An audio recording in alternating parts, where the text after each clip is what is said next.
Welcome to hello money 9 personal finance के सवालों का जवाब मैं लेकर आती हूँ आपके लिए। मैं हूँ प्रियंका संभव और आज हम बात करने वाले हैं म्यूचुअल फंड निवेश की। लेकिन म्यूचुअल फंड के निवेश के एस्पेक्ट को टच करें उससे पहले समझते हैं कि म्यूचुअल फंड इंडस्ट्री के सामने क्या है सबसे बड़ी चुनौती। और इनके सामने अभी जो चैलेंज है वो ये है कि इंडस्ट्री के चंद लोगों की गलती और लालच पूरे इंडस्ट्री को बुरा नाम दे देती है। और इसीलिए सेबी चेयरपर्सन माधवीपुरी बुच ने कहा कि association of mutual funds industry यानी एम्फी को मिलकर एक एथिक्स कमेटी बनानी चाहिए और जिससे कि फ्रंट रनिंग जैसे मामलों पर इंडस्ट्री अपने स्तर पर खुद एक्शन ले सके। तो आज इस पर हम बात करेंगे। साथ ही में यूनिफॉर्म एक्सपेंस रेशियो को लेकर कंपनियों का क्या रुख सामने आ रहा है इसे समझेंगे और डिस्कस करेंगे आपके पोर्टफोलियो को। तो इन तमाम सवालों का जवाब देने के लिए मेरे साथ जुड़ रहे हैं क्रेडेंस वेल्थ एडवाइजर के फाउंडर और सीईओ कीर्तन शाह। कीर्तन, थैंक यू सो मच, आपने मनी 9 के लिए टाइम निकाला। तो आपसे मैं बातचीत शुरू करूं उससे पहले मैं बताना चाहूंगी जो लोग इस लाइव ब्रॉडकास्ट से जुड़े कि आप कीर्तन से सीधा सवाल पूछ सकते हैं। आप हमें भेजिए अपने सवाल, हम अभी के अभी कीर्तन के सामने वो पोर्टफोलियो रखेंगे। कुछ पोर्टफोलियो जो पहले से आए वो भी हम शेयर करेंगे कीर्तन से। और आप लाइव भी पूछ सकते हैं अपने सवाल। व्हाट्सएप कीजिए 9311211874 पर या ईमेल कर सकते हैं money9query@tv9.com पर। और साथ ही में यहाँ यूट्यूब के चैट बॉक्स पर भी सवाल भेजिए। कुछ लोगों ने भेजना भी शुरू कर दिया, जैसे विवेक जी का सवाल मैं देख रही हूँ। विवेक, अभी ले रहे हैं थोड़ी देर में आपका सवाल। जब सवाल लिखें तो जितनी ज़्यादा डिटेल्स देंगे उतने अच्छी तरीके से हमारे एक्सपर्ट उसका जवाब दे पाएंगे। सो लेट्स वेलकम एक बार फिर से कीर्तन को। कीर्तन हाय, बहुत सारे लोग अब जो है जुड़ चुके हैं लाइव और welcome to all once again. Kirtan, सबसे पहले ये एथिक्स कमेटी की बात कही है सेबी चेयरपर्सन ने, कैपिटल मार्केट रेगुलेटर इसमें एम्फी को कह भी रहा है कि आप बनाइए, उनकी हैंड होल्डिंग करेंगे, सेल्फ रेगुलेशन की जरूरत है। ये कितना जरूरी है? हमने अभी ही थोड़े समय पहले फ्रंट रनिंग के मामले देखे और उसके बाद एक्सिस का पूरा जिस तरह से सामने आई बात, आपको क्या लगता है इसकी कितनी जरूरत है इस इंडस्ट्री को? प्रियंका जी, सबसे पहले तो थैंक यू सो मच मुझे शो में इनवाइट करने के लिए। आई थिंक ये एथिक्स कमेटी का आइडिया बहुत अच्छा है, क्योंकि देखिए आज हो ये रहा है कि एज एन इंडस्ट्री पार्टिसिपेंट जब सेबी रिटेल इन्वेस्टर्स के फेवर में रूल्स ला रहा है तो एज एन इंडस्ट्री पार्टिसिपेंट हमें ऐसा लग रहा है कि सेबी बहुत ज्यादा ओवर रेगुलेट कर रहा है इस इंडस्ट्री को। तो हमारे पास आज इतने सारे रेगुलेशंस है जो शायद किसी एक डेवलप्ड इकोनॉमी या डेवलप्ड मार्केट में भी नहीं है। हम उनसे भी बहुत ज्यादा आगे निकल चुके हैं रेगुलेशन। और आप देखिए कि इंडिया का कितना परसेंट, 5% से कम लोग म्यूचुअल फंड्स में इन्वेस्ट करते हैं। तो एज अ मार्केट पार्टिसिपेंट हमें ऐसा लगता है कि सेबी बहुत ज्यादा रेगुलेट कर रहा है।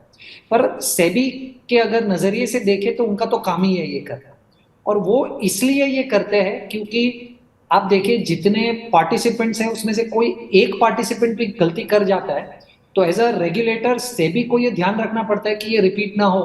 और इसलिए वो ऐसे रूल्स लाते हैं जो इंडस्ट्री वाइड एप्लीकेबल हो जाता है। आई थिंक अगर आप उस कॉन्टेक्स्ट से देखें तो ये रूल बहुत ही इंपॉर्टेंट है, क्योंकि इससे होता ये है कि अगर एज एम्फी अगर आप रेगुलेटर तक बात पहुंचे उसके पहले as a committee, as an industry आप अपने में ही बात करके उसे सुलझा ले, जो रिस्पॉन्सिबल है उसको पनिश कर ले, and you all make sure कि कोई दूसरा रिपीट नहीं कर रहा है, तो ये उस लेवल तक जाएगा ही नहीं कि सेबी को इन्वॉल्व होना पड़े और ऐसे रेगुलेशंस आ जाए जिससे पार्टिसिपेंट्स को हर्ट होने लगे। तो सेबी अपने तरीके से जो काम कर रहा है वो बिल्कुल सही है, क्योंकि उसे रिटेल इन्वेस्टर्स का ध्यान रखना है। इंडस्ट्री अगर थोड़ा सा सेल्फ रेगुलेट करने लगे तो आई थिंक ये रेगुलेटर और पार्टिसिपेंट्स के बीच में जो नोकझोंक चल रही है जिसकी वजह से काफी दिक्कतें आ रही है वो काफी हद तक सॉल्व हो जाएगी। तो मुझे ऐसा लग रहा है ये बहुत ही अच्छा प्रपोजल है सेबी से, और अगर एम्फी उसे स्पिरिट के साथ यूज करे और डिप्लॉय करे तो आई थिंक रेगुलेशंस में बहुत सारी चीजें जो अननेसेसरी वो नहीं आएगी सेबी के एंड से। राइट, तो ओवर रेगुलेशन और अंडर रेगुलेशन के बीच में एक लकीर बन सकता है सेल्फ रेगुलेशन, और इसकी ज़रूरत भी इंडस्ट्री भी महसूस कर रही है। एक और बात जिस पर हमने एक तीखी प्रतिक्रिया देखी है, बहुत मुखर तौर पर तो नहीं, बहुत ज़्यादा वोकली तो सामने नहीं आए हैं लोग, लेकिन हाँ जब बात हुई यूनिफॉर्म टोटल एक्सपेंस रेशियो की, कोटक इंस्टीट्यूशनल इक्विटी की एक रिपोर्ट बता रही है कीर्तन कि अगर ये यूनिफॉर्म TAR लागू होता है तो इसका खर्चा जो है एएमसीज ब्रोकर और डिस्ट्रीब्यूटर्स पर डाल सकती हैं।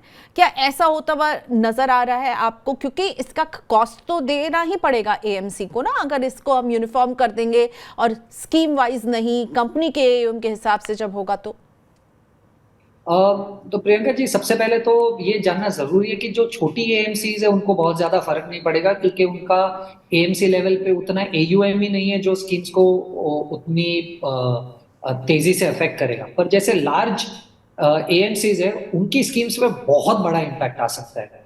क्योंकि आप देखिए, सबसे पहले तो सजेशन ये दिया जा रहा है कि आप GST भी TER के अंदर लेके आइए, आप जो ब्रोकरेज का खर्चा लगने वाला है वो भी TER के अंदर लेके आइए, और एग्जिट लोड पे पहले 5 बेसिस पॉइंट्स का थोड़ा सा लीवे दिया जाता था, उसको भी अंदर लेके आइए। राइट, अभी ये 3 चीजें भी अंदर आ जाएगी। उसके ऊपर अगर स्कीम्स को यूनिफॉर्म करना पड़ा तो एएमसीज को बहुत बड़ा झटका लग सकता है। और ये देखा गया है पास्ट में कि एएमसीज ये खुद पे ना रखकर सबसे पहले डिस्ट्रीब्यूटर्स को पास ऑन कर देता है, ये डाउनफॉल है। तो इसमें मुझे कोई शक नहीं है कि अगर ये इम्प्लीमेंट हो जाता है तो डिस्ट्रीब्यूशन कमीशन काफी हद तक गिरने वाले हैं। अब देखिए, ये डिस्ट्रीब्यूटर और एएमसी के बीच में अब ये एक थोड़ा सा एक बैलेंस मेंटेन करने की बात है कि एएमसीज कितना पास ऑन करते हैं और एएमसीज कितना खुद एब्जॉर्ब करते हैं। क्योंकि कुछ एएमसीज थे जिन्होंने, जब डिस्ट्रीब्यूटर्स पे GST लागू हुआ था शायद 2 साल पहले, तो कुछ एएमसीज ने वो खुद एब्जॉर्ब कर डिस्ट्रीब्यूटर्स को वो मार नहीं दी थी।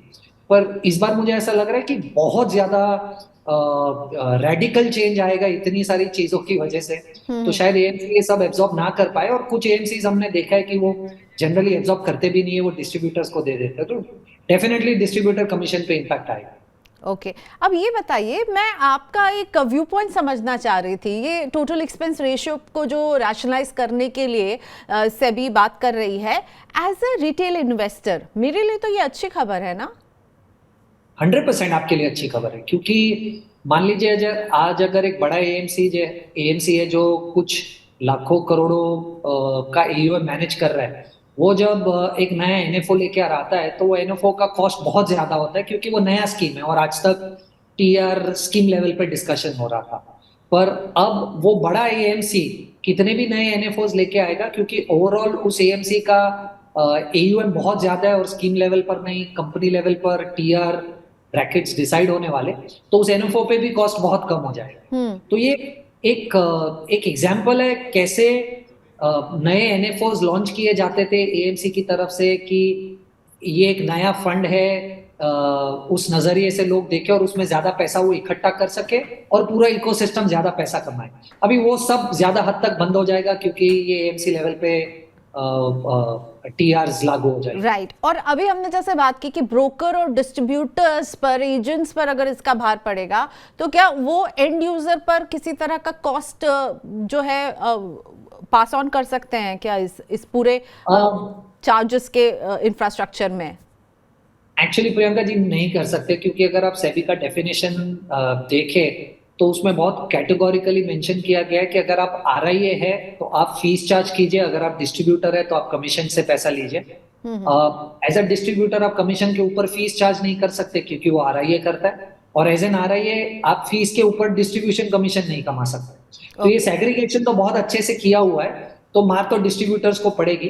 देखते हैं कि कितनी AMCs एब्जॉर्ब करती है, पर मेरा ख्याल नहीं है कि AMCs एब्जॉर्ब करेगी, ये डिस्ट्रीब्यूटर्स पे ही आएगा। ओके, सो डिस्ट्रीब्यूटर्स को जो है अपनी जेब ढीली करनी पड़ सकती है यहाँ पर। ओके, अब आते हैं रिटेल इन्वेस्टर्स की बात करते हैं। और आपने बहुत अच्छे से एक थ्रेड लिखा था कि म्यूचुअल फंड इन्वेस्टर्स किस तरह की गलतियाँ करते हैं। कीर्तन, over the time I am sure आप इतने सारे लोगों से इंटरेक्ट करते हैं, तो आपको क्या वो कॉमन मिस्टेक्स नज़र आते हैं जो लोग कर देते हैं और उन्हें लगता है कि नहीं, ये तो हमने बहुत अच्छा पोर्टफोलियो बनाया हुआ है, लेकिन अंत में नुकसान उठाना पड़ सकता है?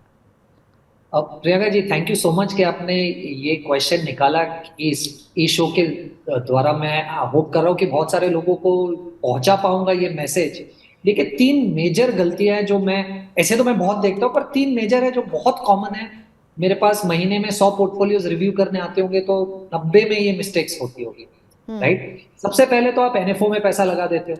क्योंकि आपको शायद ऐसा कहा जाता है या आप ऐसा सोचते हैं कि एनएवी 10 रुपया तो सस्ता है, इसे खरीद लेता हूँ, राइट। पर मुझे ऐसा लग रहा है कि अगर कोई एक एनएफओ निकल रहा है और मार्केट में आपके पास ऑलरेडी 20 स्कीम्स है जिसकी 10 साल की हिस्ट्री है, आपने 3 बिजनेस साइकिल देखी है कि कैसे खराब मार्केट में भी उस स्कीम ने परफॉर्म किया, तो ऐसी स्कीम को छोड़कर आपको एक ऐसी नई स्कीम में क्यों पैसा लगाना है जिसकी कोई हिस्ट्री नहीं और आपको पता नहीं आगे जाके कैसे अच्छा करेगा या बुरा करेगा, जब आपके पास इतने सारे ऑप्शंस हैं। तो सबसे पहले तो एनएफओ में पैसा मत लगाइए जब तक कोई ऐसा एनएफओ आता है कि ऐसी ऑफरिंग ऑलरेडी अवेलेबल नहीं है और उसकी आपको पोर्टफोलियो में जरूरत है, राइट। अब दूसरा ये है कि मुझे ऐसा लग रहा है कि देखिए, जब आप एक म्यूचुअल फंड में पैसा लगाते हैं उसमें 30, 40, 50 स्टॉक्स होते हैं, तो आप 5 म्यूचुअल फंड्स में पैसा लगा दीजिए और ओवरलैप्स अगर कॉमन निकाल दो तो आप 90-100 स्टॉक्स में इन्वेस्टेड रहेंगे। अब मान लीजिए आपके पोर्टफोलियो में 15-20 स्कीम्स हैं, तो आपने मोटा मोटा पूरा मार्केट ही खरीद लिया है। तो अगर आप पूरा मार्केट खरीद लेंगे तो मार्केट को बीट कैसे करेंगे? तो मुझे ऐसा लग रहा है कि 4, 5, 6 स्कीम्स आपके पोर्टफोलियो में बहुत हो गई। आपको 15-20 स्कीम्स की जरूरत नहीं है। आपका 50,000 का पोर्टफोलियो है, 50 लाख का या 50 करोड़ का है, 4-5 स्कीम्स ओवरक्राउड नहीं करें। एग्जैक्टली अगर आप 4-5 स्कीम अच्छे से कुछ ध्यान में रखकर एक पोर्टफोलियो बना दे तो उतना बहुत है, इररिस्पेक्टिव आपके पोर्टफोलियो का साइज कितना है। और लास्ट और एक गलती मैं जो देखता हूं कि थीमेटिक और सेक्टर फंड्स में बहुत निवेश हो जाता है, क्योंकि जनरली देखिए रिटेल इन्वेस्टर्स क्या करते हैं, किसी एक वेबसाइट पे चले जाते हैं, पिछले 3 साल का सबसे बेहतरीन रिटर्न जिस स्कीम ने दिया उस स्कीम में पैसा लगाते हैं। अब आप देखेंगे बहुत सारे सेक्टर्स, हालांकि हर सेक्टर साइक्लिकल होता है, तो आप देखेंगे हर तीसरे साल में कोई एक ऐसा नया सेक्टर आएगा जिसने पिछले 3 सालों में बहुत अच्छा परफॉर्म किया। तो इनवेरिएबली अगर आप पिछले 3 सालों को रिटर्न देखकर पैसा डालेंगे तो कुछ सेक्टर्स अच्छे लगेंगे जिसमें आप पैसा डाल दोगे, और उसको डालने के बाद अगले 3 साल तक आपको उसमें अच्छी परफॉर्मेंस नहीं दिखेगी। तो सेक्टर और थीमेटिक फंड में निवेश मत कीजिए, क्योंकि आप पूरा पैसा एक सेक्टर या एक थीम में लगा रहे हो, जो थॉट प्रोसेस के अगेंस्ट ही है, क्योंकि म्यूचुअल फंड में आप पैसा ही इसलिए लगा रहे हो कि आपका डाइवर्सिफाई हो जाएगा। और थीमेटिक और सेक्टर फंड्स में अगर आप सही टाइम पे एग्जिट नहीं कर पाए तो आपको जो रिटर्न की एक्सपेक्टेशन है उससे एकदम ऑपोजिट एक्सपीरियंस करने। Okay, so okay, 3 things, 3 takeaways कि एनएफओज केवल सस्ते हैं इसलिए नहीं लीजिए, ओवरक्राउड नहीं कीजिए, टू मैनी स्कीम्स, जैसे होते हैं ना too many cook spoil the food, तो वही होगा आपके लिए। और थीमेटिक सेक्टोरल फंड चुनने के लिए ना आपको एक तरह से एक हेल्प चाहिए समझने के लिए कि उससे एग्जिट कब करना, नहीं तो फंस जाएंगे। All right, thank you so much कीर्तन, दैट वाज रियली इंटरेस्टिंग। चलिए अब हम पोर्टफोलियोज लेकर आते हैं। आपने कहा आप महीने में 100 पोर्टफोलियोज देखते हैं, हम तो जितने ला सकते हैं आपके लिए लेकर आते हैं। मयंक कुमार खंडेलवाल का पोर्टफोलियो रखते हैं। इन्होंने व्हाट्सएप पर हमें ये बताया था कि ये जो है इनकी उम्र है 32 ईयर्स, 15 ईयर्स के लिए निवेश करना चाहते हैं। अभी ऑलमोस्ट 31,000 ये निवेश कर रहे हैं और 10,000 रुपए का और निवेश बढ़ाना चाहते हैं। और इनका पोर्टफोलियो जो है अब वो आपके लिए हम सामने लेकर आते हैं, जिसमें ये सिप कर रहे हैं। तो पीजीआईएम इंडिया मिड कैप में ये 3,000 रुपए का सिप कर रहे हैं, पराग पारिक फ्लेक्सी में ये 7,000 का सिप कर रहे हैं, एक्सिस ब्लू चिप में 1,000 रुपए, एसबीआई ब्लू चिप भी इनके पास है, एसबीआई स्मॉल कैप भी है इनके पास, क्वांट स्मॉल कैप भी इनके पास है, और साथ ही में कैनेडा रोबेको का ब्लू चिप फंड है और निपॉन स्मॉल कैप भी है। तो कई सारे मुझे स्मॉल कैप ऑलरेडी नजर आने लगे हैं इनके प्लान में। और आखिर में आईसीआईसीआई प्रू का इक्विटी एंड डेट जिसमें 7,000 है। तो इन टोटल 31,000 15 ईयर्स का नजरिया है और 10,000 रुपए से अपने इन्वेस्टमेंट को बढ़ाना चाहते हैं। कैसा दिख रहा है आपको मयंक का पोर्टफोलियो? मयंक जी, 2 सजेशन है आपके पोर्टफोलियो पर। सबसे पहले तो देखिए, लार्ज कैप फंड्स में अगर आप इंडेक्स फंड करें तो आपके लिए बेहतर है, पर अगर आप पैसिव इन्वेस्टिंग नहीं करना चाहते तो एक्टिव इन्वेस्टिंग में लार्ज कैप का बेस्ट रिप्लेसमेंट है कि आप फ्लेक्सी कैप फंड कीजिए या large and mid cap funds कीजिए, क्योंकि सिर्फ लार्ज कैप फंड्स में सेबी के इतने ज्यादा रिस्ट्रिक्शंस या कैटेगराइजेशन की वजह से इन फंड्स को मार्केट को बीट कर पाना बहुत मुश्किल हो जाएगा। पर ये कहने से मैं बिल्कुल ये हिंट नहीं कर रहा हूं कि आपके पोर्टफोलियो में लार्ज कैप नहीं होना चाहिए। आपके पोर्टफोलियो में लार्ज कैप होना चाहिए, या तो उसका एक्सपोजर ऑफ फ्लेक्सी कैप या लार्ज मिड वाली कैटेगरी से लीजिए या इंडेक्स फंड से लीजिए। अब इसी चीज को ध्यान में रखकर मैं आपको दो सलाह देना चाहता हूँ। आपके पोर्टफोलियो में से आप एक्सिस ब्लू चिप और एसबीआई ब्लू चिप एग्जिट कर लीजिए। उसमें आपका जो पैसा है उसे आप कैनरा रोबेको ब्लू चिप में ऐड कर लीजिए। तो मेरे हिसाब से फिर मैं जिस नजरिए से आपका पोर्टफोलियो देख रहा हूँ, तो आपके पास Canara Robeco blue chip, ICICI prudential equity and debt, क्योंकि वो भी लार्ज कैप में ज्यादा पैसा लगाता है, तो ये दोनों मिलाकर आपके लार्ज कैप की जो रिक्वायरमेंट है वो सॉल्व हो जाएगी। आपके पास फ्लेक्सी कैप भी है पराग पारेख का, वो भी थोड़ा सा लार्ज कैप ओरिएंटेड है, और बचा हुआ पैसा आपके पास मिड कैप और स्मॉल कैप में। एक ही सजेशन है, आपके पास मिड कैप में एलोकेशन कम है, तो मुझे ऐसा लग रहा है कि अगर जो आप नया 10,000 रुपया डालने की कोशिश कर रहे हैं वो मिड कैप फंड में डालिए, नया फंड मत लीजिए, आपके एग्जिस्टिंग फंड में ऐड कर दीजिए। और ध्यान रखिए कि आप अपना large cap, mid cap, small cap में एलोकेशन मोटा मोटा सेम रखें। आई थिंक वो पोर्टफोलियो ज्यादा बेहतर परफॉर्म करेगा। ओके, सो आपको कुछ जो है फ्लेक्सी कैप और इंडेक्स फंड ऐड करना चाहिए, और अगर आप 10,000 का जो एक्स्ट्रा निवेश करना चाहते हैं वो कीर्तन आपको सलाह दे रहे हैं कि मिड कैप का एलोकेशन कम नजर आ रहा है, आप उसको वहां पर बढ़ाइएगा। ऑलराइट, और सब अच्छा दिख रहा है, तो चलिए बढ़िया है, आपका पोर्टफोलियो बता भी दिया कहाँ आप निवेश करें।